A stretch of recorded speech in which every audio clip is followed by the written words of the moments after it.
अस्सलाम वालेकुम मेरी जान। तो जैसे कि आप सबको पता है कि हम मैग्नेटिक प्रॉपर्टीज़ ऑफ सॉलिड्स की बात कर रहे थे। हमने मेरे बेटे एक्सप्लेन कर लिए थे डायामैग्नेटिक और पैरामैग्नेटिक। अभी मेरे बच्चे जो सबसे इम्पॉर्टेंट कॉन्सेप्ट शुरू होता है मेरे बच्चे, वो फेरोमैग्नेटिक मटेरियल का है। कौन सा मेरा बेटा? Ferromagnetic material.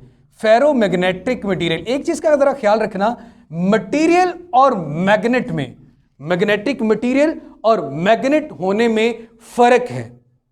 Permanent magnet always showing the magnetic properties, but temporary magnet depend करता है कि वो कब मैग्नेटाइज होगा और कब मैग्नेटाइज नहीं होगा। तो आयरन एक मैग्नेटिक मटेरियल है कि मैग्नेट से वो अट्रैक्ट होता है, मैग्नेट नहीं है। ठीक हो गया मेरे बच्चे? अब सबसे पहले वही बात कि आपके पास एटम्स की जो स्पिन और एंगुलर मोमेंटम है, स्पिन और एंगुलर, या जिसे हमने दूसरा नाम क्या दिया था मेरा बेटा? Orbital angular momentum. स्पिन और ऑर्बिटल यूज करते आ रहे हैं। स्पिन और ऑर्बिटल एंगुलर मोमेंटम, ये दोनों एक दूसरे के मैग्नेटिक इफेक्ट को इन्हांस करती हैं। जितने भी मैग्नेटिक मटेरियल्स हैं, इनकी सबसे बेस्ट एग्जांपल है आयरन, कोबाल्ट और निकल।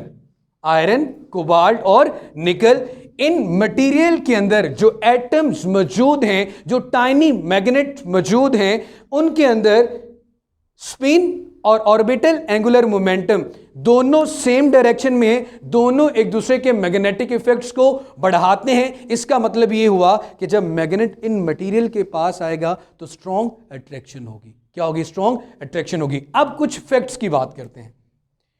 अंपेयर ने कुछ फैक्ट्स दिए और उसके बाद मेरा बेटा हम बात करेंगे actually ferromagnetic materials are explained by the domain theory, and domain theory developed by the different scientist. Different scientist ने डोमेन थ्योरी को एक्सप्लेन किया। डिफरेंट साइंटिस्ट ने डोमेन थ्योरी को एक्सप्लेन किया, इसलिए किसी एक बंदे का नाम यहां पे नहीं लिखा। सबसे पहले आपके पास मेरे बेटे जो अंपेयर ने फैक्ट्स बताए, वो फर्स्ट फैक्ट ये है कि भाई ये वाहिद बंदा था जिसने क्लियर पिक्चर ऑफ मैग्नेटिज्म दी। अब मैंने कहा था कि थोड़े से पॉइंट हैं, जरा आज लिख लेना। Ampere was the first person to give the picture clear, या to give the clear picture of magnetism, to give clear picture of magnetism. ठीक हो गया मेरी जान? उसके बाद मेरे बेटे उसने ये कहा कि मैग्नेट ऑलवेज, जितना भी छोटा मैग्नेट होगा, magnet always come up with two poles, एक नॉर्थ और दूसरा आपके पास क्या आ गया? साउथ। सेकेंड फैक्ट आ गया, magnet always come up with two poles. एक मेरी जान आपके पास नॉर्थ है और दूसरा पोल आपके पास मेरा बेटा साउथ है। एक नॉर्थ पोल है और दूसरा मेरे बच्चे आपके पास क्या है? साउथ पोल है। ये है जनाब आपके पास सेकंड पोस्टुलेट इसका। थर्ड ये है कि जैसे ही थर्ड से ही दूसरे से तीसरा बनता है कि मोनोपोल, मोनो का मतलब एक पोल वाला मैग्नेट नेचर में एग्जिस्ट ही नहीं करता। तो मेरे बेटे magnetic monopole does not exist. Monopole does not exist. Magnetic मतलब ये नहीं कह सकते आप कि जी इस मैग्नेट का एक ही पोल है और नॉर्थ है। Magnetic monopole do not exist. The fourth point मेरा बेटा इसका ये है कि फेरोमैग्नेटिक मटेरियल्स आर एक्सप्लेन्ड। ये कुछ इंटरेस्टिंग फैक्ट्स है। फेरोमैग्नेटिक मटेरियल्स आर एक्सप्लेन्ड, इनकी वजाहत की गई है बाय डोमेन थ्योरी,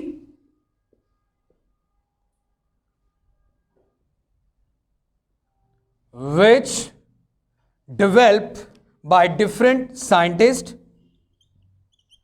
इसके भी कुछ पोस्टुलेट्स हैं, वो पढ़ने के बाद फिर हम अपनी ऑब्जर्वेशन की तरफ जाते हैं। By different scientists. अच्छा मेरे बेटे, अब आते हैं डोमेन थ्योरी। डोमेन लफ्ज को सबसे पहले समझना, अगर ये समझ में आ गया तो पूरी थ्योरी का कॉन्सेप्ट समझ में आ जाएगा। जरा कैपेसिटर और कैपेसिटेंस वाला रिलेशन भी जरा ज़हन में रखिएगा। जब इलेक्ट्रिक पोलराइजेशन होती थी मेरे बच्चे, सबसे पहले आप एक magnetic material just like an iron, उसको इमेजिन करें और उसको माइक्रोस्कोपिक लेवल पे सोचने की कोशिश करें, तो आपको डिफरेंट रीजन्स नजर आएंगी, लेयर्स नजर आएंगी कि यार छोटे छोटे मटेरियल से मिलकर बना हुआ है, छोटे छोटे एटम से मिलकर बना हुआ है। लाइक ऐसे कह सकता हूं कि मेरे पास जस्ट लाइक अ सिरेमिक, दीवार को देखो तो दीवार की त्रेड़ें नजर आ रही होती हैं, आपको लेयर्स नजर आ रही होती हैं। ऐसे होता या नहीं होता बेटा? किसी भी मटेरियल को अगर छोटे से छोटे लेवल पे जाके माइक्रोस्कोपिक लेवल पे, अब मैं दिखा तो सकता नहीं माइक्रोस्कोप से, इस तरह आपको नजर आएगा। हर एक ये जो स्मॉल रीजन्स नजर आएंगे ना, इन स्मॉल रीजन को डोमेन कहते हैं। क्या कहते हैं मेरा बेटा? डोमेन। अब डोमेन के अंदर ग्रुप ऑफ एटम्स मौजूद हैं और हर एक ग्रुप ऑफ एटम एक मैग्नेट है। हर ग्रुप ऑफ एटम एक क्या मेरा बेटा? एक मैग्नेट है।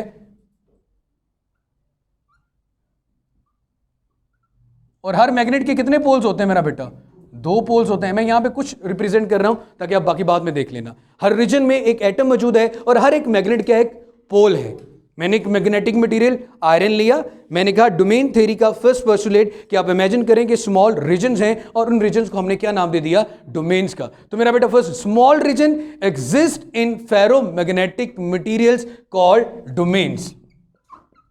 स्मॉल रीजन्स किस में एग्जिस्ट करते हैं मेरा बेटा? एक फेरोमैग्नेटिक मटेरियल में, जिसको हमने क्या नाम दिया? डोमेन्स का। Exist in ferromagnetic material called domains.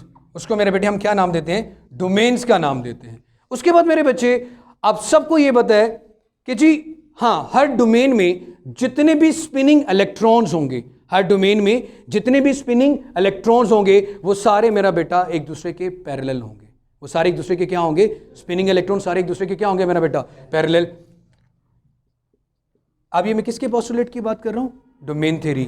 और डोमेन थ्योरी किस बिहाफ पे है? फैक्ट्स के बिहाफ पे, जो ऑब्जर्वेशन की, और उन्होंने कुछ पॉइंट्स बताए। पहला पॉइंट क्या बताया? कि फेरोमैग्नेटिक मटेरियल में स्मॉल रीजन्स हैं और उन रीजन्स को क्या नाम दे दिया गया? डोमेन्स का। और हर डोमेन के अंदर जितने भी स्पिनिंग इलेक्ट्रॉन्स हैं वो सारे एक दूसरे के क्या हैं? Parallel. All spinning electrons are parallel in each domains. एक दूसरे के पैरेलल हैं हर डोमेन के अंदर। उसके बाद मेरा बेटा, ईच डोमेन, हर डोमेन, हर एक एटम बिहेव करता है just like a tiny magnet. और हर मैग्नेट के कितने पोल्स होते हैं मेरा बेटा? 2 पोल। ईच डोमेन, आप देखो डोमेन का मतलब, यार आपने एफएससी प्री मेडिकल की, अब किन डोमेन्स में मैं जा सकता हूं, कहां कहां किस किस डायरेक्शन में बात की जा सकती है? Each domain behave like a tiny magnet, एक छोटे मैग्नेट के तौर पे काम करती है और हर मैग्नेट के 2 ही पोल्स हैं। नेक्स्ट पोस्टुलेट यही है, ईच मैग्नेट या each domain have 2 pole, north and south. एक स्मॉल सा छोटा सा पॉइंट वो ये है मेरे बेटे कि जब आपने इस मैग्नेटिक मटेरियल पे किसी किस्म का कोई एक्सटर्नल मैग्नेट नहीं रखा हुआ, इसके अंदर जितनी भी डोमेन्स मौजूद हैं वो इस तरह ओरिएंटेड हैं, इस तरह से पड़ी हुई हैं कि अगर उनका टोटल मैग्नेटिक फील्ड देखा जाए तो वो क्या हो जाता है? 0 हो जाता है। Just like a conductor. जब एक कंडक्टर वायर की बात करते हो तो आप कहते हो उसमें इलेक्ट्रॉन्स रैंडमली मूव कर रहे हैं, तो अगर उनका सम अप किया जाए तो वो आपके पास क्या आता है? 0 आता है। हालांकि उनकी स्पीड, एक average speed, drift velocity of electron से हजारों किलोमीटर पर सेकंड ज्यादा होती है, लेकिन करंट पैदा नहीं होता। सेम बात यही है, यहां पे भी मैग्नेटिक मटेरियल्स में मैग्नेट मौजूद हैं, डोमेन्स मौजूद हैं, बट ये मैग्नेटिक मटेरियल अभी मैग्नेटिक प्रॉपर्टीज शो नहीं कर रहा। कब? जब तक इसकी सराउंडिंग में कोई मैग्नेटिक फील्ड ना आ जाए, जब तक इसकी सराउंडिंग में कोई परमानेंट मैग्नेट ना पड़ा हो, तब तक इसकी जो डोमेन्स हैं वो इस तरह से एक दूसरे के इफेक्ट में रखती हैं कि क्या कर देती हैं? सब कुछ कैंसल आउट, और टोटल मैग्नेटाइजेशन हमेशा क्या रहती है, जीरो। तो ये लास्ट पॉइंट फिर आपका क्या बनेगा, लास्ट पॉइंट मेरा बेटा बनता आपके पास, in the absence of external magnetic field, in the absence of external magnetic field all the domains is so oriented, जितनी भी डोमेन्स हैं, ये जितने भी टाइनी मैग्नेट है, ये इस तरह एक दूसरे के आमने सामने पड़े हुए हैं, अगर उनका टोटल मैग्नेटिक फील्ड देखा जाए या मैग्नेटाइजेशन देखी जाए तो वो क्या होती है मेरा बेटा, जीरो होती है। So in the absence of external magnetic field, total all the domains is so oriented that total magnetization is zero। ये थे मेरा बेटा कुछ पोस्टुलेट डोमेन थ्योरी के, जिसने किसको एक्सप्लेन किया, फेरोमैग्नेटिक मटेरियल को। अब जरा गौर करो मेरे बेटे, ये है absence of external magnetic field, ठीक है। अगर आप क्या कर देते हो, इन दी प्रेजेंस की बात करो, इन दी प्रेजेंस में आप ये करो मेरा बेटे, देखिएगा मेरी जान, आप इसके करीब एक परमानेंट मैग्नेट लेके आए, स्ट्रॉन्ग मैग्नेट लेके आए। अब वो स्ट्रॉन्ग मैग्नेट, जैसे कि दो मैग्नेट लिए, दरमियान में आपने एक वो रख दिया, लाइक एक सेब में भी आयरन होता है, तो वो सेब की तरफ इतनी तेजी से आएगा कि सेब के टुकड़े टुकड़े हो जाएंगे। अब क्या है, दरमियान में स्ट्रॉन्ग फोर्स ऑफ अट्रैक्शन मौजूद है। अब यहां देखिए मेरे बच्चे, ये नॉर्थ है सपोज, और ये क्या है, साउथ। अब ये है मेरे पास एक मैग्नेटिक मटेरियल, जस्ट लाइक मैं कह देता हूं, ये मेरे पास एक आयरन का पीस है। आयरन का पीस की मैग्नेटाइजेशन जीरो थी जब तक इसके करीब कोई परमानेंट मैग्नेट नहीं था। अब क्या होता है, जब आप इसके करीब एक नॉर्थ पोल लेके जाते हो तो ये साउथ पोल को अपनी तरफ क्या करेगा, अट्रैक्ट करेगा। तो अगर आप विजुलाइज करो कि जितने भी मैग्नेटिक डोमेन्स हैं वो सारी सीधी हो जाएंगी, सबकी ओरिएंटेशन क्या हो जाएगी, तब्दील हो जाएगी। इधर क्या आ जाएगा, साउथ, और दूसरी तरफ क्या चला जाएगा, डोमेन। तो ये क्या शो हो जाएगा कि दरमियान में क्या होगी, अट्रैक्शन। तो हम इसे क्या कह सकते हैं, अब ये क्या बन चुका है, जस्ट लाइक अ मैग्नेट। और कौन सी प्रॉपर्टी शो कर रहा है, मैग्नेटिक प्रॉपर्टीज। लेकिन कब, जब आपने इसको क्या किया, एक्सटर्नल फील्ड अप्लाई किया, इंड्यूस कर रहे हैं। इसलिए हम, अब बड़ा मजेदार क्वेश्चन इन्होंने बोला, इंड्यूस, यहां से करंट और इंडक्शन की बात भी की जा सकती है। आपने जब ट्रांसफार्मर पढ़ा तो हमने कहा कि दो तरह के लॉसेस होते हैं, एक हिस्टैरिसीस भी था और एक एडी करंट था। तो हमने कहा था जब हिस्टैरिसीस की बात कब करेंगे, जब फिजिक्स ऑफ सॉलिड्स की बात करेंगे। और वो हिस्टैरिसीस लॉस क्या था, जब एक मटेरियल मैग्नेटाइज होता है या फिर एक मटेरियल डीमैग्नेटाइज होता है। यही क्वेश्चन था ना मेरी जान। अब जरा ये देखें, पहली बात तो मैं ये भी बता दूं कि जब आप एक मैग्नेटिक मटेरियल को हिट करते हो हैमर से, यार मैं हैमर से हिट कर रहा हूं तो उसकी ओरिएंटेशन बदलेगी, तब्दील होगी ना। एक हैमर को हिट कर रहा हूं तो मैग्नेटिकली उसका मैं क्या कर रहा हूं, लॉस कर रहा हूं। या एक मैग्नेट को मैं क्या करना शुरू कर दूं, हीटअप करना शुरू कर दूं, तब भी क्या होगा, मैग्नेटिक लॉस। ये एक स्पेशल केस है कि अगर आप मैग्नेट को तोड़ोगे, डेफिनेटली आप उसकी मैग्नेटिक प्रॉपर्टीज कम करने की कोशिश कर रहे हो, या आप उसको हीटअप कर दो तब भी उसकी मैग्नेटिक प्रॉपर्टीज कम होंगी। लेकिन एक्सप्लेन किस बिहाफ पे किया जा रहा है, orientation of domain. Orientation of domain, domain theory आपको यही बताती है। ओरिएंटेशन, ओरिएंटेशन का मतलब अलाइन कैसे है, ठीक है मेरा बेटा। जैसे कि आप ये कहते हो कि एक तरफ अगर हाई पोटेंशियल हो, दूसरी तरफ लो पोटेंशियल हो, तो ही फ्लो ऑफ करंट है। इसी तरह अगर एक तरफ नॉर्थ और दूसरी तरफ साउथ है, तभी क्या है, मैग्नेटिक फील्ड। अब मेरे बच्चे तरह देखना, ये पॉइंट अभी जो लास्ट में मेरा बेटा करने जा रहे हैं, ये समझ में आ गया तो मेरे बेटे आप यही समझे कि आपका पूरा टॉपिक अच्छे से समझ आ गया। और वो कौन सा है, हिस्टैरिसीस लूप वाला। क्या वाला मेरा बेटा, हिस्टैरिसीस लूप। अब हिस्टैरिसीस इंग्लिश का लफ्ज नहीं बल्कि ग्रीक वर्ड है। ये रेस कर दूं अगर इजाजत है, जाने मन ये कर दूं रेस। अच्छा मेरे बेटे ये जरा देखो, अब ग्राफ देखना, जैसे कि भाई ने कहा magnetic induction, total magnetization is zero. मेरे बच्चे ये देखिएगा, अनफाल के भाई बना लिख नहीं रहे आप कुछ, ये आपके पास क्या है मेरा बेटा, मैग्नेटिक इंडक्शन। मेरे एपीएस के शहजादों जरा देखना, ये मैग्नेटिक इंडक्शन है और ये करंट है। अब मेरे बच्चे देखना, बाद में नोट कीजिएगा। सबसे पहले जब आप एक मैग्नेट को इतना मैग्नेटाइज करते हो कि वो सैचुरेशन पॉइंट तक पहुंच जाता है, लाइक इतना करंट बढ़ाया तो कहाँ तक पहुँच गया? सैचुरेशन पॉइंट तक। मैं इसके लिए ना नंबर 1 लिख रहा हूँ ताकि समझना आसान हो। नंबर 1, मैंने अपने मटेरियल को इतना मैग्नेटाइज किया कि वो कहां तक पहुंच गया? सैचुरेशन। सैचुरेशन किस पॉइंट को कहते हैं मेरा बेटा? Material magnetize completely in one direction.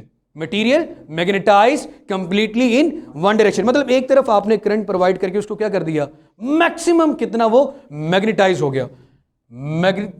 Maximum magnetization. ये मैग्नेटाइजेशन और डीमैग्नेटाइजेशन यही था ना हिस्टैरिसीस लॉस।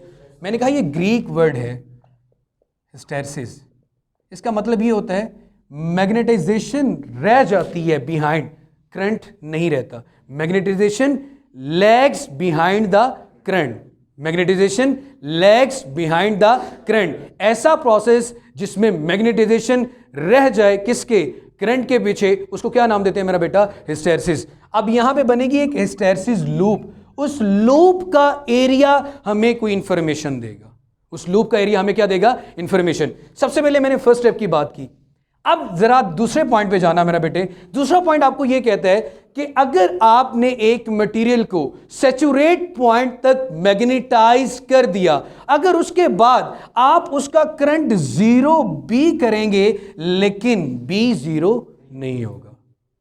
इस पॉइंट पे 2 पॉइंट पे मैंने I की वैल्यू क्या कर दी? 0। देखो y एक्सिस पे 0, करंट तो 0 ही होगा ना, लेकिन B 0 नहीं है। क्यों 0 नहीं है? कि जब किसी मटेरियल को सैचुरेशन पॉइंट तक मैग्नेटाइज किया जाए तो वो कंप्लीटली डीमैग्नेटाइज नहीं होता। उसके बाद मेरे बेटे, अगर मैं ये चाहता हूं कि मैं इसका मैग्नेटिक फील्ड 0 कर दूं तो मुझे फिर स्पेसिफिक प्रोसेस की तरफ जाना होगा, वो है कि रिवर्स करंट अप्लाई कर दे। क्या करना पड़ेगा मेरा बेटा? Reverse current. Reverse current apply किया, यहां पे आ गया, मैं ऑपोजिट डायरेक्शन में करंट आया ना, इधर पॉजिटिव इधर क्या आ गया? नेगेटिव। जब देखो तो यहां पे आपके पास I की वैल्यू क्या आ रही है? 0, लेकिन सॉरी I की वैल्यू 0 नहीं है, I रिवर्स्ड है, I रिवर्स है, नेगेटिव है, और B क्या हो चुका है? एक्स एक्सिस पे 0 हो चुका है। अब मेरे बच्चे, जहां पे I 0 हो B 0 ना हो, इसे कहते हैं रिटेनिटिविटी। क्या कहते हैं मेरा बेटा? रिटेनिटिविटी। और जहां पे I रिवर्स्ड हो, मतलब I 0 ना हो लेकिन B 0, इसे कहते हैं क्रॉस्टिविटी। क्या कहते हैं मेरा बेटा? क्रॉस्टिविटी। ये लूप के स्पेसिफिक पॉइंट की बात है। एक सैचुरेशन पॉइंट आया, एक रिटेनिटिविटी आया, और एक क्या आ गया? क्रॉस्टिविटी। CRECTIVITY। ठीक हो गया मेरे बेटे? अब जरा देखें, जो काम इस डायरेक्शन में किया है वो ऑपोजिट डायरेक्शन में भी तो हो सकता है ना। अगर मैं अबव द एक्सिस कम कर रहा हूं तो बिलो द एक्सिस भी हो सकता है। क्या होगा? सबसे पहला स्टेप रिपीट करना पड़ेगा, सैचुरेशन पॉइंट तक गए, स्टेप नंबर 1 सैचुरेशन आ गया। उसके बाद वापसी भी आए आगे, तो यहां पे आपके पास क्या आ रहा है मेरा बेटा? वही रिटेनिटिविटी, R आ गई। इस पॉइंट को R कह सकता हूं। क्या मतलब? I 0 हो गया लेकिन B 0 नहीं है। दोबारा फिर क्या पढ़ना पड़ेगा? Reverse current. अगर भाई इधर नेगेटिव था, इधर पॉजिटिव देना पड़ेगा। अब ये पॉइंट क्या आ गया? क्रॉस्टिविटी का।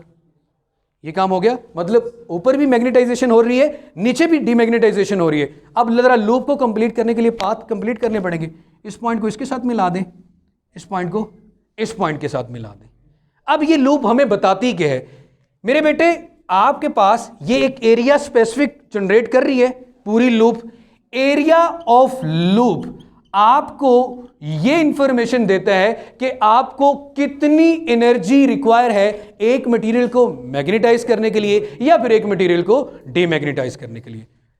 How much energy required to magnetize और डीमैग्नेटाइज द मटेरियल। एक मटेरियल को मैग्नेटाइज और डीमैग्नेटाइज करने के लिए कितनी एनर्जी रिक्वायर्ड है, हमें क्या बताएगा? Area of the loop. अब अगर आप कंपैरिजन करो कि आपके पास 2 ग्राफ हो, एक स्टील का है और एक आपके पास सॉफ्ट आयरन है, मुझे आप ये बताएं किसका एरिया ऑफ द लूप ज्यादा होगा? स्टील का, क्योंकि इसको मैग्नेटाइज या डीमैग्नेटाइज करने के लिए आपको ज्यादा एनर्जी की जरूरत होगी। लेकिन सॉफ्ट भी है, आयरन भी है, तो इसको मैग्नेटाइज करना भी क्या होगा? आसान होगा, और डीमैग्नेटाइज करना भी क्या होगा? आसान होगा। Is it clear about the hysteresis loop? Area of the energy.